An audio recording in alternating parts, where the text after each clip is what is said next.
ఈరోజు ఎంత దురదృష్టకరమైనటువంటి పరిస్థితి అంటే నేరుగా శిలాఫలకాలు అనేటువంటివి శాసనసభ్యుడి స్థాయిలో ఉండేటువంటి వాడు. నిన్న నువ్వు చెప్పావు మా ఎమ్మెల్యేలు ఏం చెప్తే అది చెయ్యాలని. ఈరోజు మీ ఎమ్మెల్యే ఏం చేశాడు? పోయి నేరుగా శిలాఫలకాన్ని బగలగొట్టాడు. ఎంత ఘనకార్యం, ఎంత గర్వించదగినటువంటి విషయం.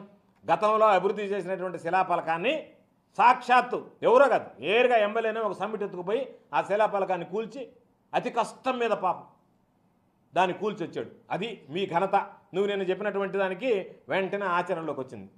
నేను ఈరోజు చెబుతున్నా, గుర్తుంచుకోండి, ఎమ్మెల్యే కావచ్చు, ఎవరన్నా సాధారణ వ్యక్తి కావచ్చు, ఎవరికి పదవి అనేటువంటిది శాశ్వతం కాదు. ఎవరికి పదవి అనేటువంటిది శాశ్వతం కాదు. ప్రభుత్వాలు మారుతూ ఉంటాయి. ఒకసారి అధికారంలో ఉండేవాడు ప్రతిపక్షంలోకి పోతాడు, ప్రతిపక్షంలో ఉండేవాడు అధికారంలోకి వస్తాడు. నేను ఈరోజు చెప్తున్నా, రేపు మరలా ప్రభుత్వం మారుతుంది.